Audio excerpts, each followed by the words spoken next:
Assalamualaikum, salam sejahtera dan selamat kembali semula ke channel Abang. Terima kasih sangat-sangat sudi nak dengarkan cerita yang Abang nak sampaikan hari ni. Hari ni Abang nak sampaikan empat cerita. Cumanya daripada dua orang yang sama. Jadi sebelum Abang mulakan cerita, Abang nak ucapkan terima kasih kepada seseorang. Abang lupa siapa. Namanya adalah Kek Bonda. Kalau tak silap Abang, ini adalah gambarnya Kek Bonda. Dan ini adalah dia punya pesanan dia, Sina Kek Bonda. Dia ucapkan, Abang ucapkan terima kasih sebab dia hantarkan kepada Abang kek. Satu kek, dan nampaknya dia ni adalah seorang peniaga kek. Cumanya Abang nak cari dia semula tak tahu dekat mana. Tapi berdasarkan daripada gambar ni, bolehlah kalau siapa-siapa nak tempah kek, keknya dah habis. Hanya tinggal gambar je. Abang bila dapat, Abang tak boleh kalau kek-kek marble-marble macam ni, memang sekejap je. Habis Abang seorang je tau. Tak bagi orang lain. Tak bagi budak rumah Abang. Abang seorang je telan. Waktu sambil-sambil tengok TV ngap-ngap. Sebab itu badannya kembang. Jadi terima kasih sangat-sangat pada Kek Bonda sebab hadiahkan kepada Abang kek. Jadi siapa-siapa yang nak beli Kek Bonda, linknya Abang tak tahu kat mana, tapi boleh cari-cari dekat Google, Instagram ke mana-mana ke, Kek Bonda berdasarkan daripada gambar ni. Nak tempah-tempah, nak tolong-tolong sesama kita kan. Jadi sebelum kita mulakan cerita, marilah kita sama-sama berdoa kepada Allah Ta'ala. Semoga Allah panjangkan umur, murahkan rezeki, berikan kesihatan yang baik untuk kita semua dan permudahkan segala urusan kita. Moga Allah memberikan syurga buat mak ayah kita di atas jasa-jasa mereka membesar dan mendidik kita daripada kecil sampai besar. Jadi tanpa membuang masa, Abang akan teruskan kepada cerita. Hari ini 4 cerita daripada 2 orang berbeza. A'udzubillahi minasyaitanirrajim. Bismillahirrahmanirrahim. Abang tak sangka betul kali ni Abang baca email daripada Nani si Tudung Kuning. Nani ni selalu komen dalam setiap cerita Abang daripada 2 tahun yang lepas. Sampai sekarang masih lagi dia ada komen bagi semangat pada Abang cerita. Tak sangka pula Nani ni ada hantarkan cerita pada Abang. Hari ni Abang nak ceritakan kisahnya. Kisah yang pertama berlaku pada tahun 2009 dekat satu kolej di Kuantan, Pahang. Tapi bukanlah Nani yang alami, tapi kawan dia yang alami, yang cerita semula pada Nani dan Nani ceritakan kepada Abang. Kita letak nama kawan dia Hafizah sebab tak tulis dalam email tu siapa nama kawan dia. Dia kata dekat situ ramai dekat kolej tu ada beberapa blok asrama yang memang terkenal dengan kesuraman dia. Walaupun tak pernah lagi ada orang nampak, tapi kebanyakan daripada senior-senior yang pernah belajar kat situ pesan pada junior supaya berhati-hati. Lebih-lebih lagi pada lepas daripada pukul 1 pagi. Daripada pukul 8 sampai pukul 12 tak ada masalah. Naik pukul 1 pagi, hati-hati. Tapi pada waktu tu belum ada lagi peraturan masuk asrama lewat. Jadi dengan kata lain, budak-budak kolej tu boleh keluar masuk tak kisah pukul berapa. Asalkan mematuhi etika untuk tak ada bawa, kalau lelaki tak ada bawa balik perempuan, kalau perempuan tak ada bawa balik lelaki, macam tu. Jadi nak jadi cerita, adalah seorang pelajar ni namanya Hafizah. Hafizah ni pula memang orang pada waktu tu dia ambil kursus meskom. Jadi dia ramailah kawan-kawan, banyaklah kali kena buat assignment sampai jauh-jauh malam baru balik. Nak jadi cerita pada satu hari, dia tengah buat assignment dekat asrama dia. Assignment perbincangan, berbincang tak dapat penyelesaian yang betul-betul bagus. Assignment terpaksa juga kena buat dan kena dihantar keesokan harinya. Jadi nak tak nak dia pun berbincang dengan kawan-kawan dia yang satu rumah, satu asrama, sampailah menjejak lebih kurang pukul 11 malam. Pada waktu tu, kalau siapa-siapa pernah belajar, semua orang pernah belajar lah kan. Kita kalau tengah buat kerja, terlalu stres sangat, kita akan cari tempat untuk mengurangkan stres. Selalunya kita akan pergi keluar minum kopi, tengah-tengah malam. Siapa-siapa pernah, dulu kan pernah rasa-rasa zaman remaja, ataupun pergi dekat kolam, tengah-tengah malam, ambil-ambil angin. Begitu juga yang jadi pada Hafizah. Pada waktu tu, dia dah stres sangat nak siapkan assignmentnya. Jam menunjukkan pukul 11. Belum lagi pukul 1. Jadi dia pun cakap dengan kawan-kawan dia, dia nak melepak keluar. Dia nak melepak bukan dengan kawan-kawan dia satu bilik, tapi dia nak melepak dengan kawan-kawan dia satu kursus. Cuma kawan-kawan dia ni duduk di luar asrama.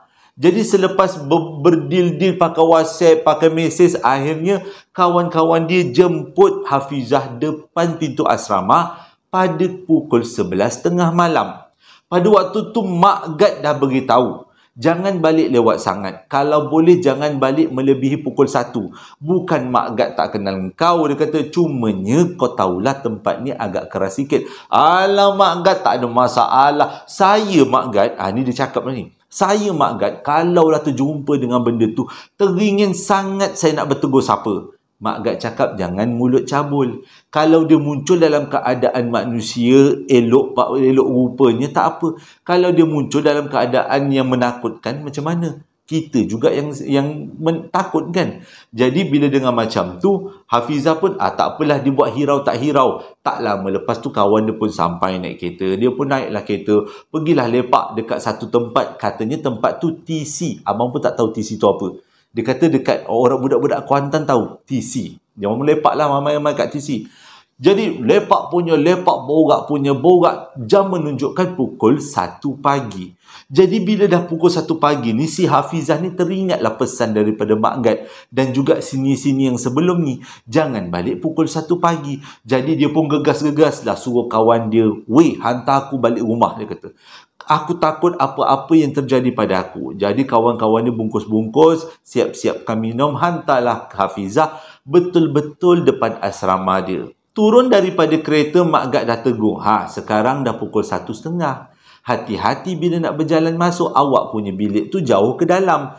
Jadi dia cakap dengan Mak Gad, alah jangan risaulah Mak Gad, budak-budak ni belum tidur lagi. Maksudnya kawan-kawan dia yang satu asrama tu, asrama kan banyak kan, banyak bilik kan. Dia kata, ada je kawan-kawan dia yang belum tidur lagi, jangan risaulah, dia okey je. Jadi berjalanlah Hafizah menuju daripada pintu depan ke bilik asrama dia. Nak jadi cerita, bilik asrama dia adalah berbentuk L. Mula-mula jalan lurus, lepas tu patah ke kiri. Masa jalan lurus tu tak rasa takut lagi sebab nampak Mak Gad tak jauh daripada Mak Gad. Bila patah ke kiri, pusing ke kiri, kawasan tu betul-betul gelap. Yang daripada jauh nampak ada satu pokok besar. Hati dah terdetik macam ada sesuatu dekat pokok besar tu. Tapi buat tak tahu je lah. Ada apa-apa nanti aku tegur. Tak pun kalau aku takut, aku baca selawat Nabi. Jadi Hafizah pun berjalan. Bila dia melintasi pokok tu, tiba-tiba dia dengar ada suara seorang perempuan yang dia betul-betul kenal. Tegur dia. Oi, balik lambat nampak? Waktu tu Hafizah pandang ke belakang. Dia tak nampak apa-apa. Dia rasa macam mungkin dia bermimpi atau berhayal. Dia teruskanlah berjalan. Selang 2-3 langkah, tiba-tiba ada orang tegur betul-betul dekat belakang dia. Oi, balik lewat nampak? Waktu tu Hafizah dah rasa takut. Dia pandang ke belakang nak pastikan apa benda sebenarnya yang tegur dia. Rupanya salah seorang kawan dia duduk tercegat depan pokok besar tu. Nama kawan dia Alia. Dia tanyalah Alia, kau tak tidur lagi ke? Dah pukul 1.30 ni. Alia tu diam je tak bercakap. Alia tu senyum. Dah, dia kata, pergilah balik tidur. Balik asrama tidur. Dah pukul 1 kau tercegat tepi pokok tu. Tak apa-apa nanti kang. Nanti kau pula jumpa yang bukan-bukan. Hafizah tu tak cakap. Hafizah lah. Alia tu tak cakap. Alia tu senyap je. Jadi Hafizah sambung. Aku malas nak fikir. Aku nak balik. Aku nak duduk, nak tidur. Engkau nak berdiri ke tepi pokok tu, kau berdirilah. Pada waktu tu, Hafizah tak tahu yang dia tegur tu sebenarnya bukan Alia. Jadi dia pun baliklah asrama. Bila ada asrama, dia buka pintu, dia pun cuci-cuci kaki, basuh-basuh muka, dia pun tidur. Besok paginya, dia cari Alia. Cari, tanya dengan kawan-kawan lain. Rupanya, Alia dah balik kampung sehari sebelum tu. Jadi dengan kata lain, jangan tersalah niat. Kalau kita tersalah niat, kadang-kadang Allah kabulkan semata-mata nak uji sama ada kita betul-betul berani ke tidak. Kata Hafizah, mujur pada waktu tu dia muncul dalam keadaan Alia. Betul-betul Alia, bukan Alia dua kepala. Okey, jadi dia tak takut sangat. Cuma dia tak sangka apa yang dia cakap besar pada malam sebelum dia keluar dengan Mak Gad tu, rupanya betul-betul dikabulkan. Jangan tersalah niat. Kisah yang kedua pun diceritakan oleh Nani. Tapi kali ni bukan dia yang alami, adik perempuan dia. Nani belajar dekat kolej yang sama dengan Hafizah. Cumanya Nani ambil kursus lain. Kalau tak silap abang, kursus kejururawatan. Maaf abang kadang-kadang lidah pendek agaknya. Kejururawatan. Jadi dia kata dia belajar dekat kolej tu daripada 2009 sampailah ke 2011. Pada waktu 2011, dah hujung-hujung semester tu, dia pun dah nak balik. Pada waktu tu dia tak duduk asrama, tapi dia duduk menyewa dekat satu rumah di bandar Kuantan Pahang. Jadi dia kata, sepanjang dia duduk rumah tu tak ada apa-apa masalah. Sampailah satu hari, waktu dia dah nak 2-3 minggu lagi nak balik, adik perempuan dia datang asrama dia, rumah sewa dia, semata-mata nak duduklah tengok-tengok kakak, teman-teman kakak sebelum kakak habis belajar. Jadi tak kisahlah, tak ada masalah, dia jemputlah adik dia datang. Maksudnya dia welcome lah, orang putih kata welcome adik dia datang. Bila adik dia sampai dekat rumah tu, dihantar oleh mak ayah dia, adik dia nampak macam pucat, macam tak nak masuk rumah. Lupa abang nak beritahu, adik dia daripada kecil sampai ke besar memang boleh nampak. Dengan kata lain, hijabnya terbuka. Cumanya adik dia punya hijab dah hampir tertutup sebab setiap kali keluarga dia bawa untuk pergi berubat. Tapi pada hari kejadian, waktu adik dia sampai rumah Nani, adik dia seolah-olah tak nak masuk. Berdiri dekat pintu sambil mulutnya berselawat, berzikir dan baca ayatul kursi banyak kali.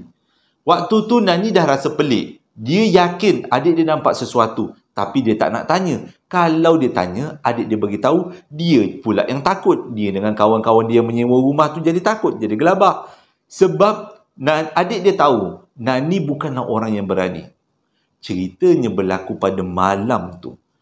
Waktu nak masuk dalam rumah, adik Nani ambil masa yang lama sikit. Lama sikit untuk masuk dalam rumah. Tidur pula, adik Nani ni tidur awal berbanding orang lain. Dia tidur dalam keadaan yang seolah-olah seperti nampak sesuatu. Nani tak tanya. Nani diam je dulu. Jadi bila dah tidur malam tu tak ada apa-apa. Sampailah besok pagi, muka adik dia macam nampak makhluk alam sebelah. Jadi Nani diamkan aja. Nani tak tanya lagi. Esok paginya, mak bapak Nani jemput adik dia balik ke rumah. Nani hidup macam biasa dekat rumah tu. Sampailah dia dah siap bungkus-bungkus, habis belajar, dia pun keluar daripada rumah sewa tu balik ke rumah. Sampai dekat rumah, benda pertama yang Nani tanya adalah pada adik dia. Apa sebenarnya yang adik dia nampak sepanjang adik dia duduk dekat rumah tu? Adik dia cakap, masa mula-mula dia masuk rumah tu, dia nampak ada seorang perempuan dalam rumah tu. Perempuan tu nampak sedih, seolah-olah macam mati bunuh diri. Tapi tak tahulah betul atau tidak. Cuma muka je sedih. Lepas tu, lepas dah masuk dalam rumah, bayangan perempuan tu tak ada lagi. Jadi, malam tu dia tidur awal untuk mengelakkan daripada dia nampak benda yang bukan-bukan. Tapi nak jadi cerita, tiba-tiba, tengah malam, nak kencing. Nak cakap sakit perut, nak kencing. Adik Nani ni tiba-tiba rasa macam nak meletup kencing. Bilik air pula terletak dekat bahagian dapur. Bahagian dapur dengan bahagian ruang depan dipisahkan dengan cermin sliding door. Yang tarik, tolak macam tu kan sliding door. Sliding door pula warna hitam. Jadi pada malam tu dia malas nak kejut kakak dia, Nani, sebab dia tengok kakak dia penat belajar. Dia pun keluarlah sorang-sorang, nyalakan lampu, keluar daripada bilik tu menuju ke dapur dan menuju ke bilik air. Lepas habis buang air, dia pun keluar daripada bilik air, nak menuju ke bilik tidur. Tapi dia tak sangka, sewaktu dia berjalan untuk melalui pintu sliding door, dia nampak daripada pintu sliding door seorang perempuan. Perempuan yang dia nampak pada siang tadi. Waktu tu dia terus rasa lembik kaki. Nak tak nak, takkan dia nak duduk dekat dapur. Nak tak nak, dia kena melalui pintu sliding door tu untuk pergi ke bilik. Dia kuatkan semangat. Yang dia ingat adalah Allahu Akbar, Allahu Akbar. Dia tundukkan pandangan dia. Dia lalu dekat sliding door tu. Dia masuk dalam bilik dan dia selubung badan dia daripada atas sampai bawah. Waktu tu dia kata, Alhamdulillah dia boleh tidur. Tapi besok paginya, bila ayah dengan mak dia datang nak jemput dia, berlaku lagi satu peristiwa. Waktu dah salam-salam dengan kakak dia, Nani, si adik ni tadi masuk dalam kereta. Bila dia masuk dalam kereta, dia pandang ke arah kakak dia. Dia nampak perempuan tu sekali lagi. Perempuan tu dia tahu bukan kawan kakak dia. Perempuan tu adalah yang menghuni rumah tu selama rumah tu ada. Punca apa perempuan tu ada, dia pun tak tahu. Jadi sewaktu melambai-lambai tu, dia nampak perempuan tu pun melambai-lambai ke arah dia. Dalam hati, dia bercakap seolah-olah dengan perempuan tu. Dia cakap, engkau tolong jangan kacau kakak aku. Kakak aku bukan orang yang berani. Dia duduk rumah tu hanya untuk belajar. Tolong jangan kacau kakak aku. Adik Nani tak sangka apa yang dia cakap dalam hati tiba-tiba dibalas oleh makhluk tu. Jangan risau, aku takkan kacau dia. Waktu tu tak tahu macam mana nak jelaskan. Dia dengar macam suara hatinya telah dinyahut. Macam ada orang beritahu dekat hati. Dia pun bila macam tu dia rasa, okey, lega. Dia pun balik rumah. Jadi sepanjang kakak dia ada kat rumah tu, kakak dia tak pernah kena dengki. Sebab adik Nani tahu, si Nani ni, dia punya tahap penakut dia memang teruk sangat. Kadang-kadang sampai boleh terbuang-terbuang air lah. Bila tengok cerita seram tu, dia punya takutnya tu. Jadi untuk mengelakkan daripada macam tu, dia simpan cerita ni, sampailah kakak dia betul-betul habis keluar daripada rumah tu, baru diceritakan. Ini adalah, boleh kata kasih sayang seorang adik agaknya.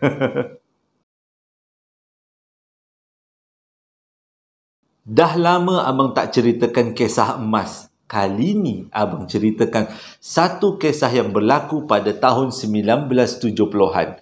Dekat daerah mana, negeri mana, abang terpaksa rahsiakan untuk mengelakkan daripada tersalah cerita, tersalah fitnah. Macam kes cerita Matang Gerdu. Habis abang kena serang. Jadi untuk mengelakkan daripada tu, abang tak nak beritahu nama tempat. Kalau siapa-siapa yang tahu, boleh komen-komen kat bawah. Dengan lebih tepat lagi, cerita ini berlaku pada tahun 1976. Diceritakan kepada abang oleh seorang lelaki minta dirahsiakan namanya. Tapi bukan dia yang alami. Yang alami adalah kawan baik dia masa kecil satu kampung. Nama tu tak boleh abang beritahu, tapi abang gantikan dengan nama Salihin. Jadi ceritanya adalah cerita tentang Salihin, bukan cerita tentang orang yang memberikan cerita. Okey, mari abang mulakan cerita. Pada tahun 1976, adalah seorang atuk tu. Dia dah kematian isteri, dah lamalah dia mati isteri. Jadi dia tinggal seorang-seorang dekat rumah tu. Tapi tak jadi masalah sebab anak-anak dia duduk dekat sekitar-sekitar je. Rumah anak-anak dia dengan rumah atuk tu tak jauh sangat. Jadi disebabkan atuk tu tinggal seorang dengan keadaan umur dah uzur, dah umur 70 lebih. Dia ajak tidur dengan rumah anak-anak, tinggal kat rumah anak-anak. Dia tak nak. Dia selesa dengan rumah dia. Jadi anak sulung dia minta cucu sulung, iaitu anak sulung minta kepada anak sulungnya teman atuk dia. Contoh macam ni lah. Dia kata macam ni, Salihin, kau tolonglah teman atuk kau. Atuk kau tinggal sorang-sorang. Abah kesian tengok atuk kau. Jatuh ke pening ke, kau tinggallah dekat sana. Duduk dekat rumah dia. Balik sekolah kau tidur. Malam-malam kau tidur rumah atuk kau. Mula-mula, bila Salihin dengar arahan macam tu, dia rasa tak seronok sangat-sangat. Dia beritahu dengan kawan-kawan dia. Dia beritahu dengan orang yang bagi cerita ni pada abang. Dia beritahu dia tak seronok duduk dengan atuk dia. Jadi kawan-kawan tanya, apa masalah duduk dengan atuk je pun? Apa problem? Aku tengok atuk kau okey je, gembira je. Nampak macam sihat. Barulah Salihin buka cerita. Atuk dia ni dulunya adalah orang yang pandai tangkap udang. Jadi mengikut cerita bapak dia, bapak si Salihin ni, iaitu anak sulung atuk ni, atuk dia ni memang ada ilmu sungai. Kalau dia pergi sungai, celupkan kaki, buaya datang pula, udang datang. Maksudnya celup kaki dekat sungai, udang merembik-rembik datang. Jadi dia punya ilmu dia tu, dia tak pernah ajar dekat orang lain. Jadi disebabkan tu, dia tak berani nak duduk dengan atuk dia. Sebab dia yakin atuk dia memang ada ilmu dan ada bela-belaan. Tapi disebabkan arahan bapak dia, tak nak dia duduklah dengan atuk dia. Dapatlah dia duduk dengan atuk dia selama hampir-hampir setahun. Tapi semenjak dia duduk dengan atuk dia ni selalu bagi pesanan yang pelik. Dia punya pesanan, kau ingat, waktu aku mati nanti, kain pelekat yang aku pakai pada hari itu, kau kena rendam dalam tempayan dekat belakang rumah. Hari-hari atuk dia cakap benda yang sama.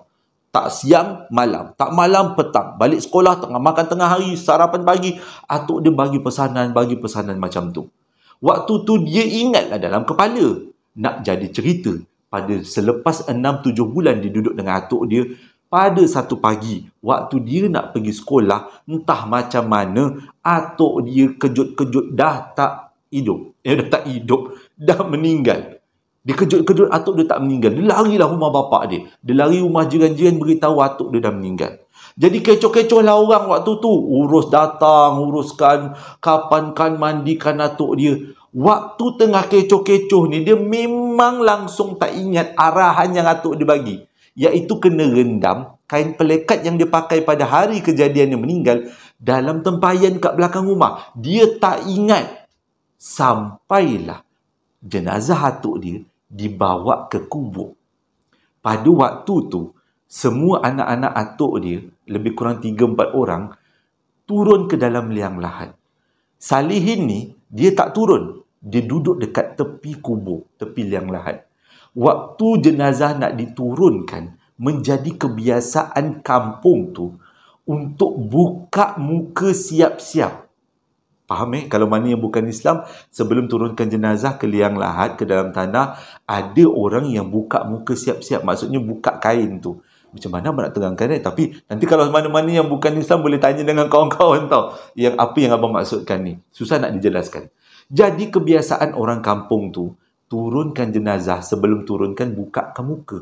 Jadi bila terbuka je muka, apa yang Salihin jangka, tak sepertinya dia ingat muka atuk dia tulus ikhlas. Tapi muka atuk dia dalam keadaan marah, dengan mulut sedikit terbuka, tenganga. Waktu tu baru dia teringat kena rendam kain pelekat dalam tempayan. Benda tu sepatutnya dibuat segera sebelum atuk dia dibawa ke kubur. Itu pesanannya. Tapi dalam keadaan kalang kabut memang dah tak ingat. Jadi bila dia tengok atuk dia rangang macam tu, barulah dia tahu, alamak, pesanan terlupa. Okeylah, dia kata, tak apalah. Jadi waktu tu orang macam, bila nampak je muka atuk dia macam tu, orang semua macam astaghfirullahalazim, astaghfirullahalazim. Mulalah berselawat. Dia ni jantung macam nak pecah dah ni. Jadi jenazah pun dibawa turun ke dalam liang lahat. Tak ada apa-apa berlaku. Semuanya okey. Cuma mulutnya agak terbuka. Boleh masuk 2-3 jari. Dia punya terbuka luasnya tu. Sebab sebelum-sebelum ni tak terbuka pun. Sebelum ke bumi okey je. Jadi lepas ke bumi, semuanya balik. Waktu ke bumi tu lebih kurang lepas asar. Sebab banyaklah urusan-urusan orang kampung dulu. Nak mandikan, nak gali kubur, benda tu makan masa kan. Walaupun atuk dia meninggal pagi, tapi dikebumikan lepas asar.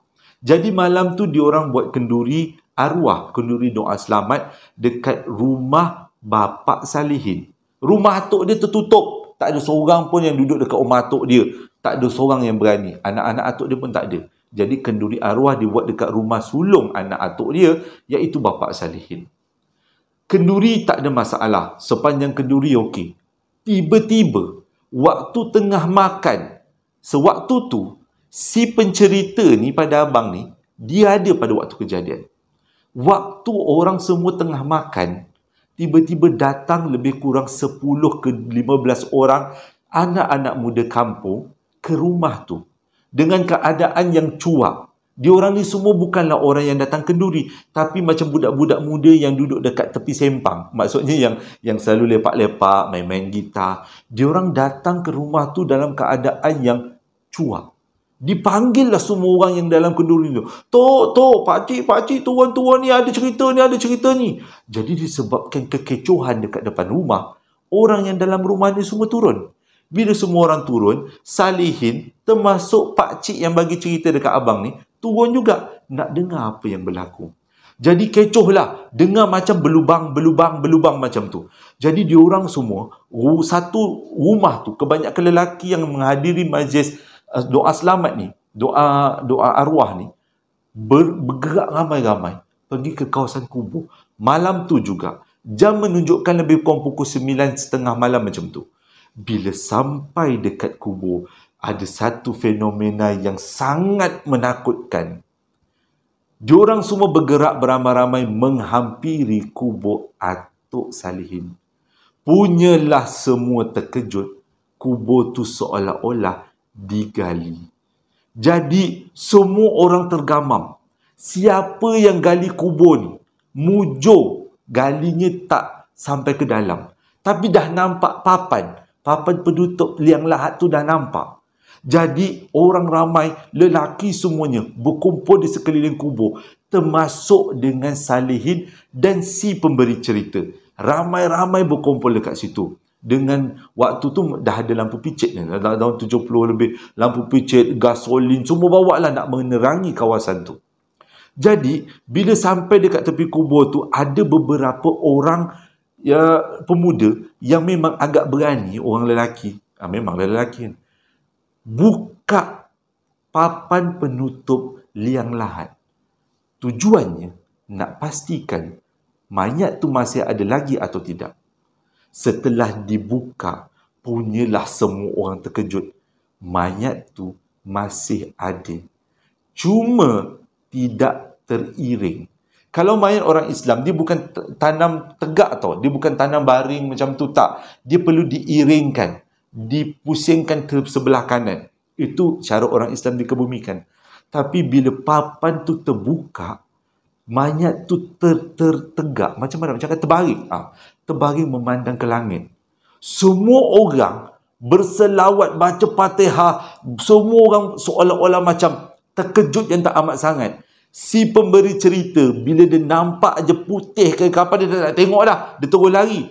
Tapi Salihin cerita pada kawan-kawan dia, atuk dia punya jenazah pandang ke atas. Jadi terpaksa beberapa orang lelaki ngiringkan semula atuk dia menghadap ke kiblat dan letakkan batu. Tutup semula dengan papan, kambus semula dengan tanah. Jadi malam tu prosesnya tamat lebih kurang pukul 1 pagi. Pukul 12.30 malam. 1 pagi. 12.30 malam. Proses tu baru tamat. Tapi pada waktu tu, semua orang kecoh. Jadi bila dah habis-habis proses tu, semua orang balik ke rumah. Rumah Salihin penuh dengan adik-beradik bapak dia. Semua orang duduk dekat rumah tu, berbincang seolah-olah macam ada sesuatu yang pelik akan berlaku. Salihin pada waktu tu, dia dah kengantukkan sangat-sangat. Dia pergi masuk dekat dalam, dia pergi ke ruang tengah untuk tidur. Pada waktu tu, baik pakcik, makcik, saudara mara, tok saudara, semua berkumpul dekat rumah Salihin. Dekat bahagian ruang tamu, ruang depan. Ruang depan selalu macam ada anjung kan. Pada asalnya, Salihin memang nak join diorang duduk dekat depan. Tapi mata dah ngantuk sangat, dia ambil keputusan tidur kat ruang tengah. Rumah kampung ada ruang tengah kan. Jadi waktu dia tengah nak tidur tu, tiba-tiba tengah layan-layan mata, dia dengar suara atuk dia batuk daripada dalam bilik. Dia tahu dalam bilik tu tak ada orang.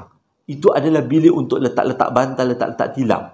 Memang kebanyakan orang dia kata pada waktu tu semuanya ada dekat ruang depan. Macam membincangkan sesuatu. Tapi dia dengar suara atuk dia batuk. Mula-mula dia ingat angan-angan dia. Dia berangan. Tapi tiba-tiba dia dengar kali kedua suara atuk dia batuk. Macam tu. Dia tahu itu suara atuk dia sebab 7 bulan dia duduk dengan atuk dia. Waktu tu dia tak jadi tidur. Dia pergi terus bergerak ke depan. Sampai dekat depan, semua orang pandang dia. Seolah-olah orang tahu apa yang dia alami.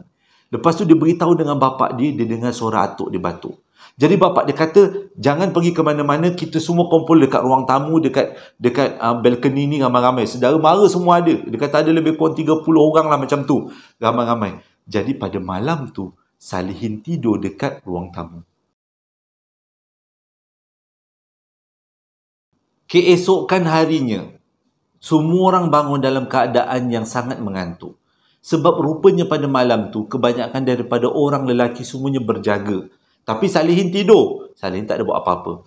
Jadi sejak daripada hari pertama, hari kedua atuk dia meninggal, sehingga 40 hari atuk dia meninggal, keluarga diorang selalu difitnah dengan bukan-bukan. Sebabnya selama 44 hari, kebanyakan daripada orang kampung nampak atuk dia berjalan-jalan. Tapi Salihin dengan keluarganya, pakcik-pakcik dan tok-tok saudara dia tak pernah nampak. Termasuk yang ceritakan pada abang ni, pakcik yang ceritakan pada abang ni, dia pun nampak atuk Salihin. Waktu tu dia nak balik petang, dia kata dah nak maghrib, dia nak balik naik basikal. Tiba-tiba dia nampak atuk Salihin tunggu dekat tepi jalan, seolah-olah macam nak melintas. Walaupun pada waktu tu masih lagi siang, tapi dia tahu itu bukan atuk Salihin. Atuk Salihin dah meninggal. Patah balik, dia kata tak berani nak teruskan perjalanan. Walaupun dia kata depan tu sikit rumah dia dan melepasi kebun tu adalah rumah dia, dia tak berani, kata. Jadi ramai orang kampung bercerita tentang kemunculan atuk Salihin. Tapi Salihin dia tak boleh nak nafikan, tapi dia sedih dengan apa yang berlaku. Sehinggalah pada satu hari, pada waktu tu dia diminta oleh mak dia, lebih kurang malam ke-40 macam tu, dia diminta oleh mak dia untuk pergi ke kedai untuk beli barang makan, untuk makan malam. Jadi Salihin pun naiklah motor. Pada waktu tu bapak dia ada motor, dia kata motor kapcai zaman dulu, dia kata bawa lah motor pergilah ke depan, ke kawasan jalan besar. Cakap jalan besar, ke kawasan jalan besar untuk pergi beli barang. Dia kata sepanjang perjalanan tu dia tak ada rasa takut, sebabnya kawan-kawan dia selalu nampak, tapi dia, keluarga, sepupu-sepupu tak nampak. Belilah barang kat kedai. Sampai dekat kedai tu, pakcik tu beritahu, tanya, engkau ada nampak ke atuk kau? Dia tak nampak, dia kata. Rupanya pakcik tu ada cerita. Malam tu pakcik tu cerita, pernah beberapa malam sebelum tu, atuk Salihin datang nak beli barang ke kedai tu. Pakcik tu punyalah terkejut. Bayangkan sebagai seorang cucu, tiba-tiba ada orang cerita pasal atuk kita yang datang kedai, yang sebenarnya atuk kita dah meninggal. Ada dua perasaan kan Salihin pada waktu tu, sama ada perasaannya sedih ataupun perasaannya takut. Tapi lebih pada sedih lah abang rasa. Jadi bila dengar rumutan daripada pakcik tu, dia pun macam, tak apalah pakcik, nanti saya beritahu dengan bapak saya. Jadi Salihin naiklah motor, pergi balik ke rumah dia. Dalam perjalanan balik tu, dia rasa tiba-tiba motor dia berat. Motor dia berat sewaktu melalui satu kawasan kebun. Waktu tu dia malas nak tengok belakang. Dia fikir mungkin motor dia bocor. Ada yang tak kena lah. Tapi semakin lama, motor dia tak boleh perah. Berat betul. Tak macam mana dia pun pandang belakang, nak pastikan sebenarnya apa yang kat belakang. Seolah-olah macam ada orang duduk dekat belakang. Sekali dia toleh, dia pandang, atuk dia tegur dia, Salihin. Waktu tu dia dah tak ingat apa. Yang dia ingat, dia bangun daripada pengsan. Dia kelilingi oleh mak ayah dan kawan-kawan dan saudara mara. Rupanya pada waktu tu dia terus aksiden masuk dekat dalam kebun dan orang tak jumpa dia. Lepas beberapa jam baru orang jumpa, bawa dia balik ke rumah. Dia dah tak ingat, kata pada waktu tu dia tak ingat. Bila dia sedar, orang tanya dengan dia apa yang berlaku dan dia cerita atuk tompang dia balik. Itulah satu-satu kalinya dia jumpa dengan atuk dia. Yang mana sebelum ni tak ada pun ahli keluarga dia yang berjumpa dengan bayangan atuk dia selain daripada orang kampung.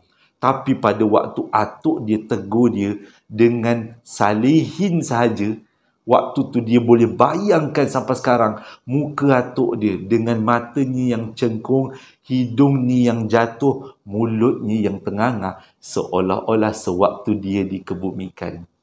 Kisah ni terpaksa abang sembunyikan tempatnya dan orangnya sebab masih lagi ada saudara mara, keluarga-keluarganya. Abang tak nak jatuh fitnah nanti jadi sedihlah keluarganya kan. Jadi pengajarannya dekat sini ialah kalau ada pesanan, tolonglah tunaikan. Sebab mungkin pesanan tu adalah pemutus kepada ilmu dia. Kita pun tak tahu. Tapi kalau keadaan kalang kabut, kita pun dah tak ingat kan sebenarnya.